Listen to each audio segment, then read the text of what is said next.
زندگی کے مختلف شعبوں سے تعلق رکھنے والے پڑھے لکھے جو ہمارے احباب تھے وہ ادھر رہائش پذیر ہوئے. ان میں اگر ہم دانشور اور شاعروں میں نام لیں تو اشفاق احمد، صوفی تبسم، منو بائی، روحی گنجائی، کشور ناہید، مرزا ادیب، قدرت اللہ شہاب اور یوسف خان سے لے کر بے شمار لوگ جو تھے اس علاقے میں رہے اور یہیں سے بڑھ کر آگے زندگی کے کام کاج میں مصروف رہے.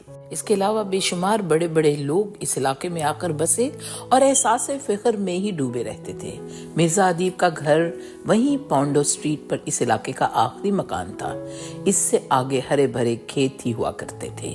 جب حاجی نتھے خان داتا دربار کی مسجد میں روزانہ فجر کی اذان دیتا تو اس کی آواز کرشن نگر کے ہر گھر میں گونجتی تھی.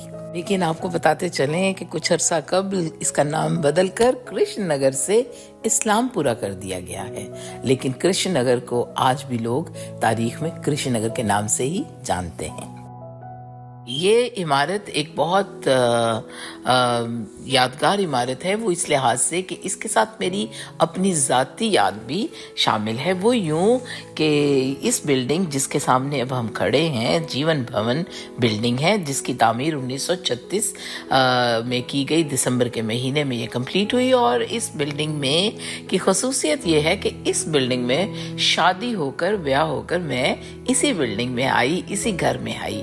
اس خوبصورت یادگار گھر میں میری بہت خوبصورت یاد ہے اور اب ہم آپ کو اس کے چاروں طرف دکھاتے ہیں. یہ دیکھیں کس قدر خوبصورت بدل دیا گیا ہے کچھ سائڈ سے، ظاہر ہے تعمیر کو، لیکن اس کی اوریجنل حالت میں اسے ابھی تک آپ اس کے چاروں طرف دیکھ رہے ہوں گے. آگے چھوٹا سا باغ تھا جس کو کہ پکا کر دیا گیا اور صحن درمیان میں اور چاروں طرف کمرے.